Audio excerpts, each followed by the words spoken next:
네, 하나님 말씀 누가복음 21장 1절에서 4절까지 우리 한 목소리로 받들어 봉독합니다. 시작.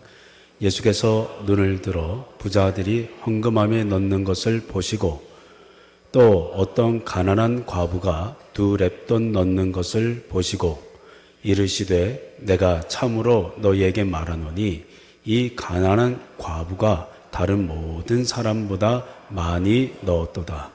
저들은 그 풍족한 중에서 헌금을 넣었거니와 이 과부는 그 가난한 중에서 자기가 가지고 있는 생활비 전부를 넣었느니라 하시니라. 아멘. 네, 우리 함께 인사 나누겠습니다. 여러분 어떻습니까?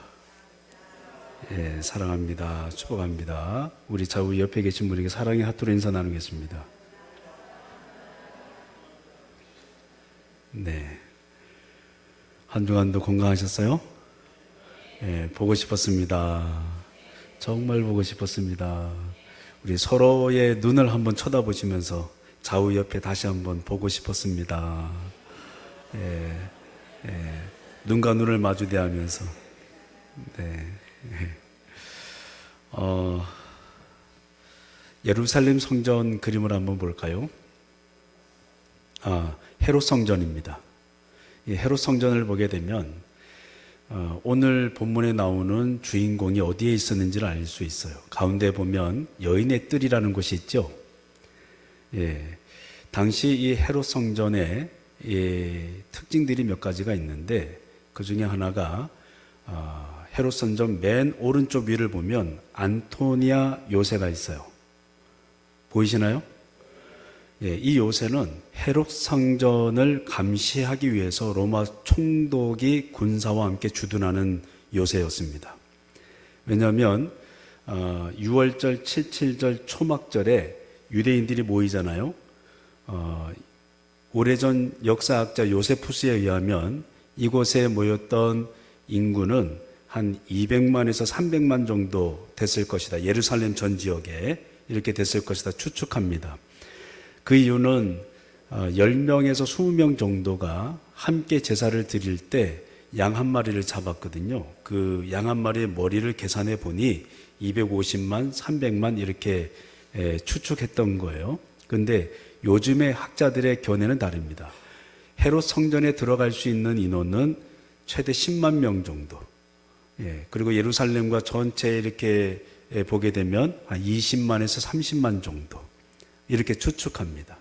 근데 그 수가 어찌 됐든 간에 절기 때 소요가 일어나면 빨리 진압을 해야 됐기 때문에 안토니아 요새에 평소에는 한 500에서 600명 정도의 로마 군대가 주둔해 있다가 절기가 되면 2, 3천 명의 군대가 주둔해요.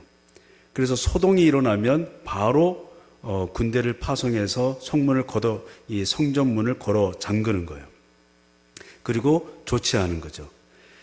사도행전 21장에 보면 바울이 소동을 일으킨다라는 죄명을 받았어요. 좀 더 엄밀히 얘기하면 이방인을 성전으로 들어오게 하려고 한다.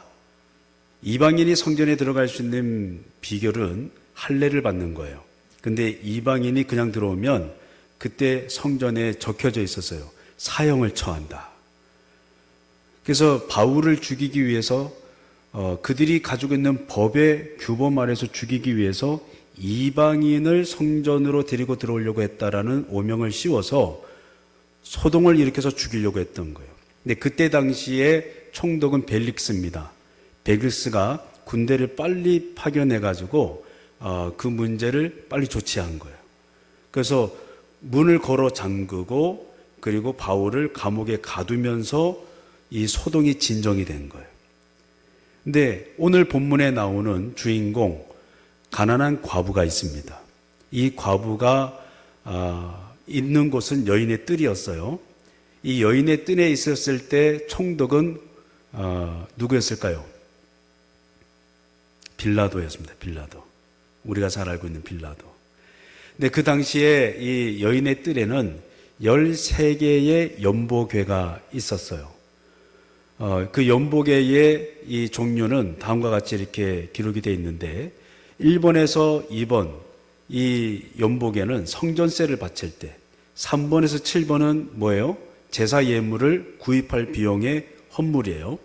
그리고 8번에서 12번까지는 각종 제사를 드리고 남은 잔돈을 넣는 함이에요. 예, 그래도 하나님께 드리는 거예요. 13번은 뭐예요? 자원헌금, 감사헌금이에요. 이 여인은 이 연복회 중에 학자들의 견해에 따르면 13번에 해당하는 연복회에 헌금을 했다고 해요. 여러분, 이 연복회는요, 어떤 모양을 가지고 있냐면 처음 들어가는 입구는 작은데 들어갈수록 커지는 형태예요. 그래서 이 모양은 나팔 모양으로 생겼다 그래서 히브리어로는 쇼파롯이라고 했어요. 나팔들이라고 그랬어요. 동전을 이렇게 그 입구에 놓으면 딸그랑 거리면서 밑에 떨어질 때 어떻게 해요? 찰랑 거리는 거예요. 그러면 동전을 많이 넣을수록 소리가 요란하겠죠. 저는 유대 지도자들이 이걸 의도적으로 기획했다고 생각해요. 예. 그러니까 소리가 작게 나면 창피하라고. 그죠? 많은 소리가 나야 그래도 조금 인정받을 수 있으니까 의도적으로 이 나팔 모양의 연복회를 만들었다고 저는 생각을 해요. 근데 이때 이 여인이 가난한 과부가 여기에 2렙돈을 헌금합니다. 그런데 이 가난한이라는 이 단어는 신약 성경에 오직 여기 한 본문에만 기록돼요. 누가복음 2장에 이 본문에서만 표현되는 단어예요. 다시 말하면 정말 가난한 거예요. 몹시 가난한 거예요.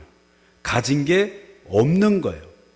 근데 이 여인이 2렙돈을 하나님께 드립니다. 감사의 예물로 자원하며 주님께 드리는 거죠. 여러분, 렙돈이라는 말은 얇다, 작다라는 뜻이에요.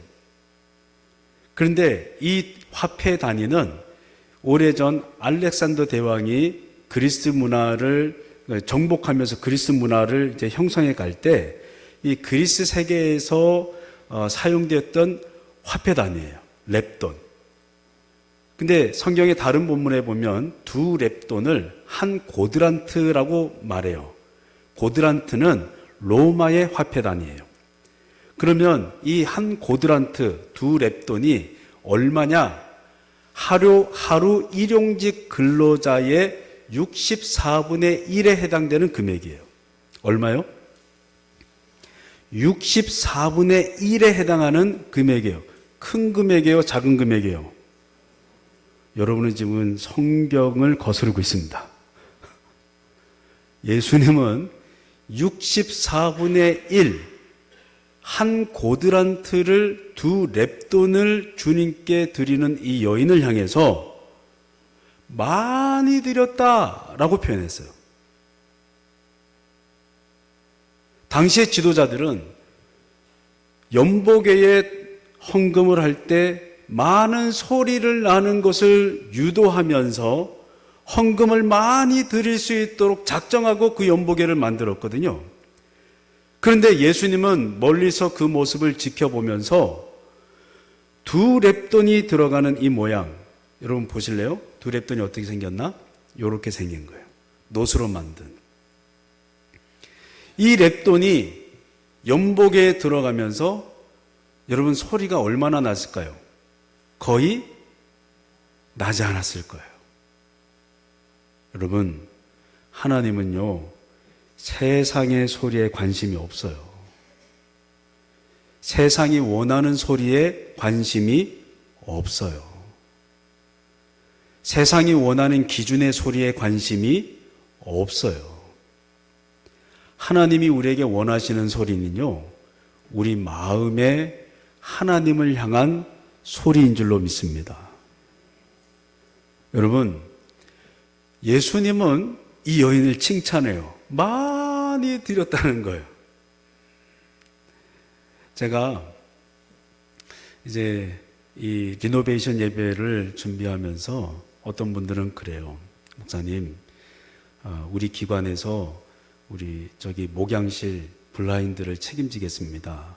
그래요. 금액이 작아요, 커요? 예?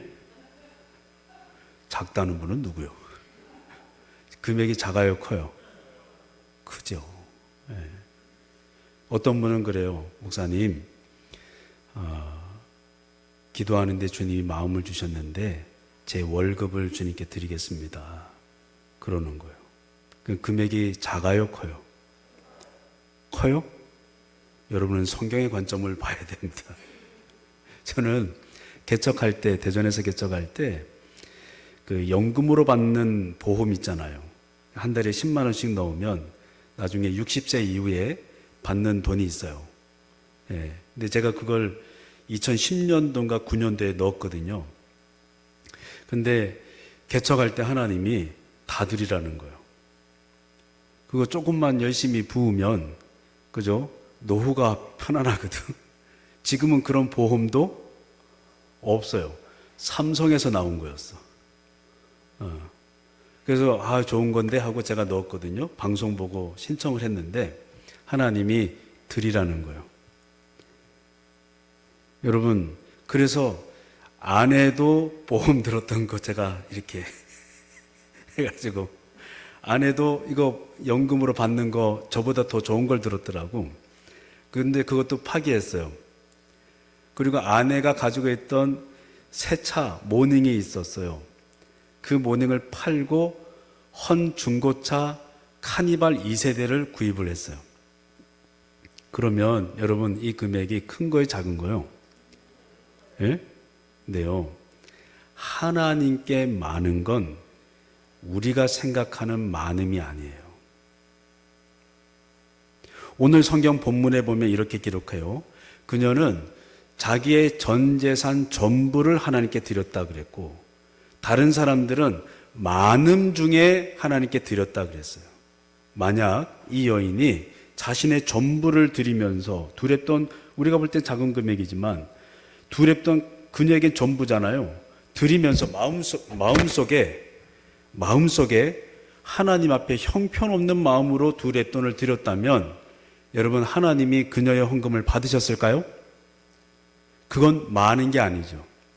하나님이 보실 때 많은 건 하나님이 주신 감동대로 하나님 앞에 믿음으로 반응하는 것이 많은 거예요. 여러분, 우리가 전 재산을 드리면 하나님이 부자가 됩니까? 여러분의 집을 팔면 하나님 부자가 되나요? 여러분, 우리 하나님을 그렇게 보지 마세요. 우리 하나님은 이 세상의 창조주예요. 하나님이 많다라고 여기시는 것은 두렙돈, 오늘날로 얘기하면 1,300원 정도밖에 안 돼. 1,300원을 드렸어도 하나님이 보실 때 마음으로 반응한 자라면 하나님은 많이 드린 거예요. 할렐루야. 그래서 예수님이요, 이 여인을 칭찬하는 거예요. 사랑하는 성도 여러분, 하나님께 칭찬받는 저와 여러분이 되시기를 주의 이름으로 축복합니다. 여러분, 우리는요, 사람의 소리와 사람의 기준에 따라서 헌금하는 게 아니에요. 하나님의 일을 하는 게 아니라고요.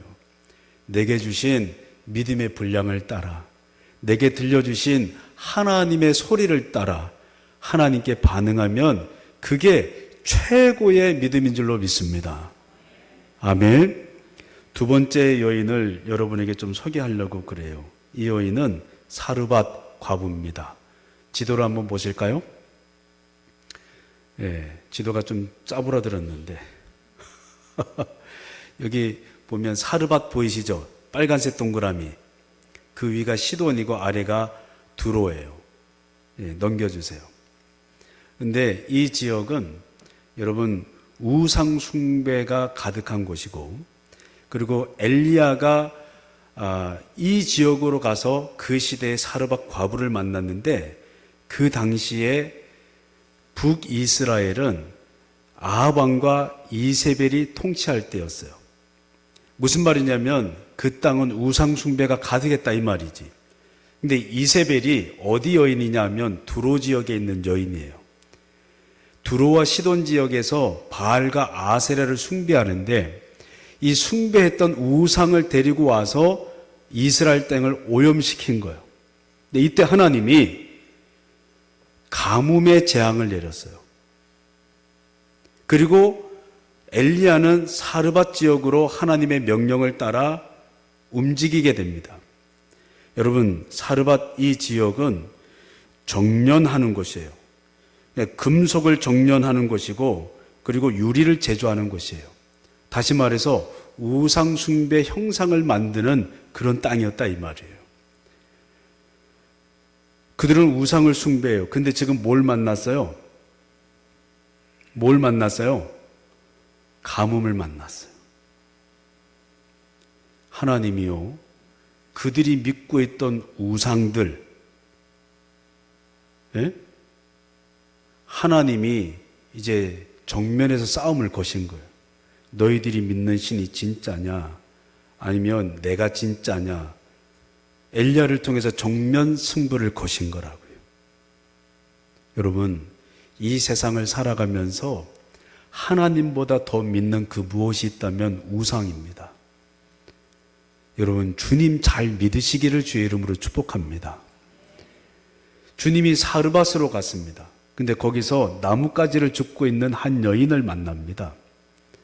그리고 그 여인을 만나서 대뜸하는 말이 나한테 먹을 것을 떡 한 개를 만들어서 내놓으라는 겁니다. 근데 이때 이 여인은, 사르밧 과부는 그 나뭇가지를 주었던 이유가 자기 집에 있던 마지막 이 통에 있는 가루, 한 번 먹을 수 있는 이 떡을 만들 수 있는 그 양과 그리고 한 번 먹을 수 있는 기름의 분량을 가지고 밥 한 끼 만들어서 아들과 먹고 죽으려고 했거든요. 너무 살기 힘들어서, 먹고 사는 게 너무 고통스러워서 한 끼 먹고 죽으려고 그랬어요. 자, 그래서 사르밧 과부가 얘기합니다. 열왕기상 17장 12절이에요. 예, 같이 한번 읽어볼게요. 시작. 그가 이르되 당신의 하나님 여호와께서 살아계심을 두고 맹세하노니 나는 떡이 없고 다만 통에 가루 한 움큼과 병에 기름 조금뿐이라. 내가 나뭇가지 둘을 주워다가 나와 내 아들을 위하여 음식을 만들어 먹고 그 후에는, 여러분 이 구절이 어떻게 들리세요? 지금 이 구절의 서두를 보면 이 여인이 뭐라고 얘기하냐면 당신의 하나님 여호와께서, 다시 말하면 이 사르밧 과부가 엘리야의 이 모습을 보면서, 엘리야의 모습을 보면서 이 사람이 하나님의 사람이라는 걸 알아챘다는 걸 못 알아챘다는 거예요. 그가 그런 선지자인지 아닌지는 잘 모르지만, 거기까지 파악했는지는 모르지만 엘리야가 하나님의 사람인 걸 알았다는 얘기예요. 그런데 그의 뒤에 이어지는 말이 뭐예요? 이거 먹고 죽으려고 그런다고. 그러면 이게 무슨 말이에요? 너 하나님의 사람인데 나한테 어떻게 이런 얘기 할 수 있냐 이 말이에요. 네가 하나님의 사람인데 나한테 이런 얘기 할 수 있냐, 귀찮게 하지 말고 가라는 얘기예요. 그렇잖아요. 지금 먹고 살기도 힘들어 죽겠고 사는 것도 형편없고 괴롭고 죽겠는데 아들하고 마지막 한 끼 먹고 죽으려고 하는 거, 이거 손대려고 하느냐고. 시끄럽다고 조용히 하라고, 가라고. 이걸 우회적으로 표현한 거라고. 그런데 이 얘기를 듣는 엘리야가 기분이 좋겠어요? 좋겠어요? 에? 좋겠어요? 좋겠어요? 엘리야도 사연이 있어. 사르밧 여인을 만난 이유가 있어. 하나님이 명령하셨거든. 주님이요, 열왕기상 17장에 보면 9절에 보면 거기 가서 그 여인을 만나라고 하셨어요. 그리고 내가 그 여인에게 명령했다 했거든. 그러니 엘리야가 물러날 수 있어요, 없어요? 여러분, 엘리야도 사연이 있는 거예요.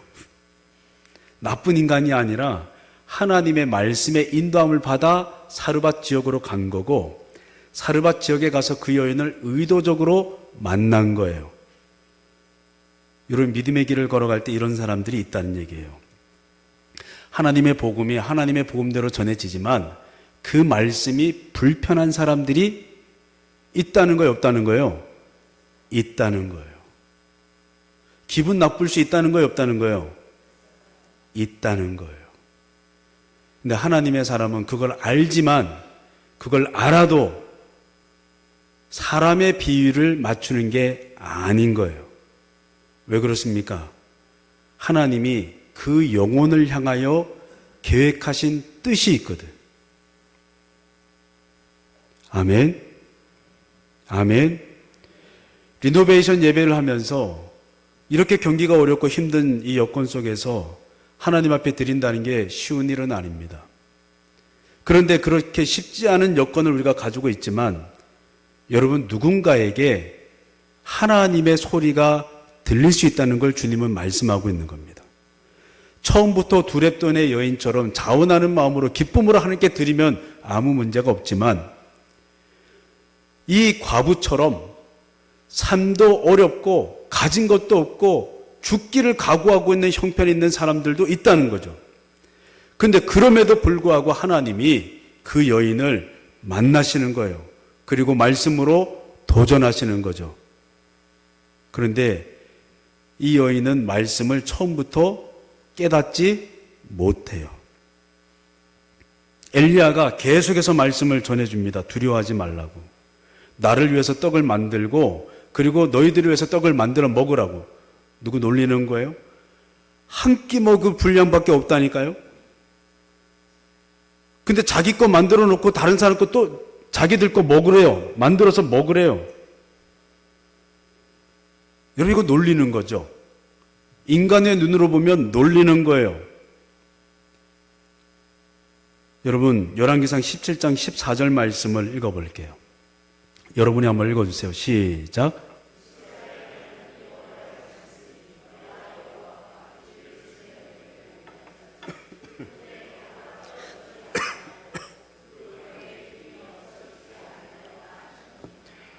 엘리야는 여러분 들었지만 깨닫지 못하는 이 사르밧 과부를 향해서 싸우지 않아요. 엘리야가 한 건 뭐예요? 하나님이 약속하신 걸 그냥 전해주는 것뿐이에요. 할렐루야. 여러분, 믿음의 사람들이 이 교훈을 잘 들으셔야 돼요. 다윗은 언제나 그랬어요.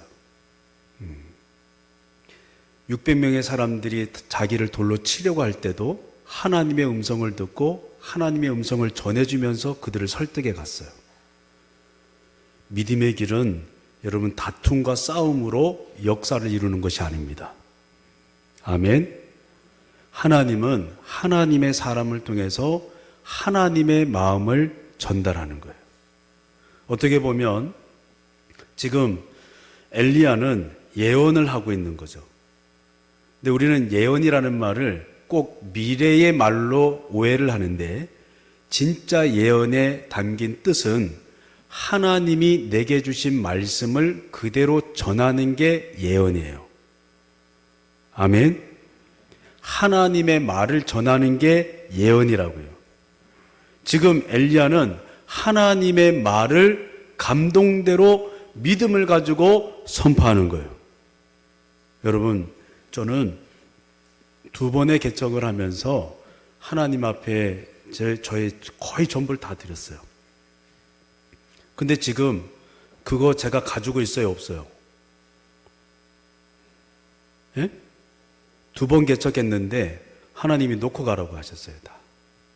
그 제가 지금 가지고 있어요, 없어요? 없지. 여러분, 하나님의 마음을 가지고 있는 사람은 드려도 아깝지 않아요. 드리고 난 다음엔 자기의 소유를 주장하지 않아요. 여전히 행복할 수 있어요. 할렐루야. 우리 주님은 여러분 충분한 마음과 감동과 은혜로 우리의 삶을 채워주시는 줄로 믿으시기를 주의 이름으로 축복합니다. 사랑하는 성도 여러분, 어떻게 됐을까요? 그 통의 가루가 마르지 않고 그 통의 기름이 마르지 않도록 이 여인이 순종하고 난 다음에 하나님이 역사해 주신 줄로 믿습니다. 여러분, 우리의 인생을 책임지시는 분은 하나님이세요. 여러분의 경제 활동도 책임지시는 분은 하나님이세요. 할렐루야. 여러분, 우리 주님은 가난한 분이 아니에요. 주님은 주고 싶어도 줄 사람이 별로 없는 거지. 왜요? 마음이 하나님 앞에 합당한 사람이 많지가 않거든. 여러분, 오해하지 마세요. 리노베이션 예배를 드리면서 헌금을 많이 하면 제가 뭐 직분을 줍니까? 착각하지 말라고요. 여러분이 뭐 많이 헌금하면 여러분 하나님이 더 많이 여러분을 인정하십니까? 착각하지 말라고요. 여러분, 여러분의 복이에요. 내가 믿음으로 반응하고 믿음으로 하나님 앞에 정성껏 나아가면 그 복이 다 여러분의 것이에요. 아멘. 아멘. 사랑하는 성도 여러분, 저는 저와 여러분이 하나님이 인정하시는 믿음의 사람 되기를 주의 이름으로 축복합니다. 마지막 여인의 이야기를 들려드릴게요. 수넴 여인이에요. 지도 다시 한번 보여줄래요? 이 수넴 지역입니다. 글자가 조금 이렇게 눌려서 잘 안 보이지만 수넴 지역에서 왼쪽으로 보면 갈멜산이라고 있어요. 희미하게 보이시죠? 갈멜산, 약간 움푹 들어간데 바다에서 왼쪽으로 가면 경계선에서 거기가 갈멜산이에요. 그리고 수넴 바로 밑에 보면 이스르엘이에요. 땅이 있어요. 이제 됐어요. 엘리사가 영적 본거지로 삼은 지역이 갈멜산이었어요. 이 갈멜산에서 엘리야가 850대 1로 싸워 이겼죠. 예. 그런데 이 갈멜산에서 수넴을 지나 이스르엘로 엘리사가 자주 왕래하면서 복음 사역을 했어요. 근데 이 수넴이라는 지역은 곡창지대예요. 그러니까 밀과 보리가 많이 나는 곳이에요. 예. 그러니까 좀 부요한 동네라는 거죠. 예. 구릉지대나 산기슭에는 올리브나무 그리고 포도나무가 많아서 기름도 많이 났고 포도주도 많이 생산하는 지역이 수넴 지역이에요. 근데 이 지역이 부요했다고요. 근데 이 지역에 한 여인, 노부부, 나이든 여인이 엘리사가 자꾸 이 지역을 왔다 갔다 하면서 복음을 전하는데 마음에 하나님의 감동을 받은 거지. 예. 그래서 하나님이 하나님의 사역을 더 잘 감당할 수 있도록 엘리사를 위해서 다락방을 만들고 침대를 만들고 탁자를 만들고 그리고 의자를 만들고 촛대를 만들어서 생활할 수 있도록 도와준 거예요. 자원하는 마음이에요. 그런데 이 마음을 보시고 하나님이 감동을 받으셔서 엘리사와 그의 종의 마음을 움직이신 거예요. 엘리사가 말합니다. 뭐 필요한 거 없어? 여러분 한번 따라해볼까요? 뭐 필요한 거 없어? 옆에 있는 분에게 얘기해봐요. 뭐 필요한 거 없어? 아, 이거 진짜 중요한 질문인데 다시 옆에 있는 분에게 한번 물어보세요. 뭐 필요한 거 없어? 아파트요. BMW 차 한 대요. 예? 여러분, 만약 하나님이 오늘 예배를 드리는데 여러분에게 뭐 줄까? 물어보신다면 대답할 준비가 돼 있으십니까? 진지한 질문인데 하나님이 여러분에게 정말로 뭘 줄까? 라고 물으신다면 대답할 준비가 돼 있느냐고요. 솔로몬이 솔로몬 성전을 짓고 난 뒤에 하나님께 예배 드릴 때 주님이 환상 중에 나타나 물으셨잖아요. 내가 너한테 뭘 줄까? 그때 솔로몬이 대답한 게 뭐예요? 하나님의 백성들을 잘 통치하기 위해서 뭘 달라고 해요? 지혜를 달라고 하죠. 그때 하나님의 응답이 뭡니까? 네가 구하지 않은 부와 명예까지, 권력까지 다 주겠다고 하셨어요. 그럼 다시 질문이요. 여러분에게 오늘 하나님께서 질문하실 때 내가 너에게 뭐 줄까? 라고 질문한다면 여러분은 대답할 준비가 되어 있으십니까? 여러분, 이 여인은 아무것도 필요 없다고 얘기합니다. 이미 풍족하고 자식도 없으니 먹고 사는데 지장이 없고 삶이 풍족하니 바랄 것도 없다는 것입니다. 이 말을 들으니 하나님이 더 감동받는 거예요. 조건 없이 주님을 섬기고 주님의 마음을 흡족하게 하는 이 여인을 보고 하나님이 감동을 받으시고 엘리사도 감동을 받는 거예요. 더 찾아보는 거지. 게하시를 시켜가지고 찾아봐라. 뭐 필요한 게 없냐? 막 찾아보는 거예요. 그러다가 찾아본 게 뭐예요? 그 집에 아이가 없는 거예요. 태가 끊길 나이인데 그 집에 아이가 없는 거예요. 하나님이 성령 하나님을 통하여 감동하시며 엘리사에게 이야기합니다. 그리고 그 말을 수넴 여인에게 전달합니다. 따라할 거예요. 내년 이맘때에 아이가 있으리라. 달라고 한 적이 없어요. 구한 적이 없어요. 하나님이 감동을 받으니 하나님이 알아서 말씀을 주시는 거예요. 사랑하는 성도 여러분, 하나님의 마음을 감동시킬 수 있는 저와 여러분 되기를 주의 이름으로 축복합니다. 사랑하는 성도 여러분, 아이가 태어났어요. 근데 이 아이가 어느덧 자라다가 아버지가 일하는데 일하러 갔다가 돌아와서는 아이고 머리야 하면서 아이가 죽습니다. 이때 수넴 여인이 어떻게 합니까? 이 아이를 엘리사가 머물렀던 그 다락방에 두고 문을 닫고 엘리사를 향해 쫓아달려갑니다. 그의 발을 붙잡고 꼭 같이 가자고 얘기해요.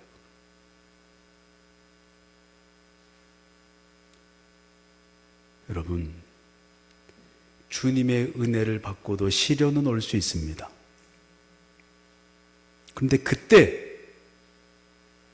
주님을 변함없이 믿고 반응한다면 하나님이 여러분의 인생도 책임져 주실 줄로 믿습니다. 근데 저는 수넴 여인, 사르밧 과부 이 두 여인보다 더 훌륭한 여인이 두 렙돈을 드린 과부라고 생각해요. 왜냐하면 예수님은 이 여인에게 칭찬만 해. 무슨 말인가 하니 물질을 더한다고 얘기도 안 해. 제자들을 보내가지고 어려운 환경을 돌아보면서 도우라고 도와주고 오라고 말도 안 해. 예수님이요 그냥 칭찬만 하고 끝나.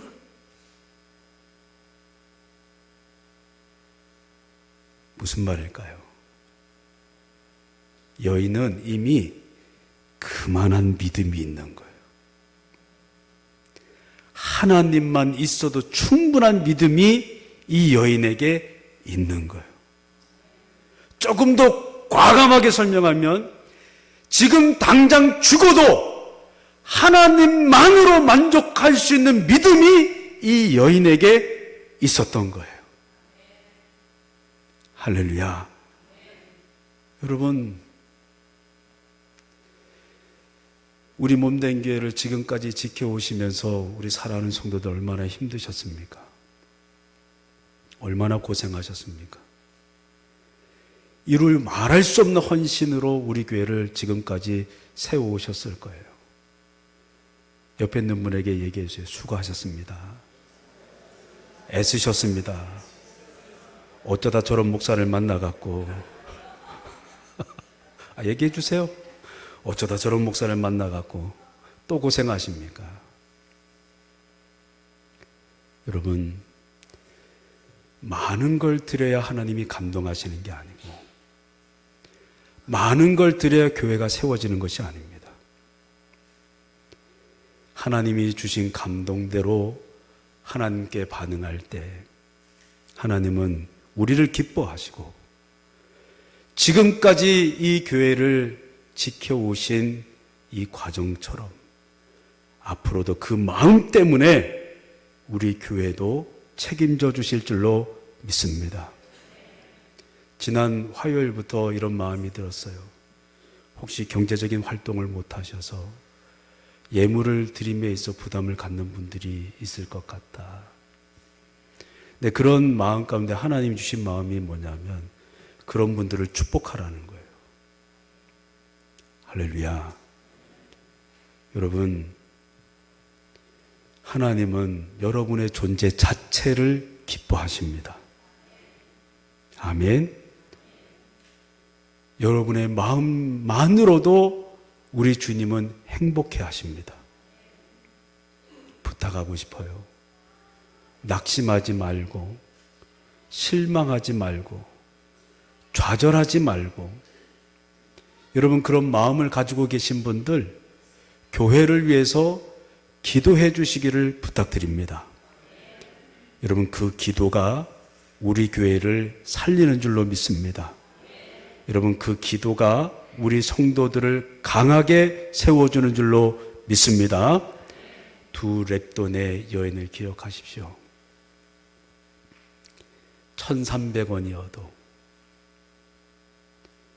하나님은 마음을 다하여 주신 감동에 반응하는 그 여인을 향해 많은 것을 드렸다 했습니다.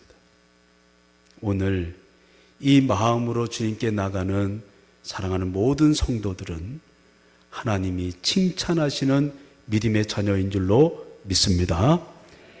이 성도들을 통하여 우리 교회를 세우실 줄로 믿습니다. 기도하겠습니다. 하나님, 주님이 주신 감동에 우리의 삶을, 우리의 믿음을, 우리의 예배를 받아주신다 말씀하시니 감사드립니다. 우리 사랑하는 성도들을 통하여 지금까지 지켜온 교회를 더 강하게 세워주실 줄로 믿습니다. 감사드리며 예수님의 이름으로 기도드립니다. 아멘.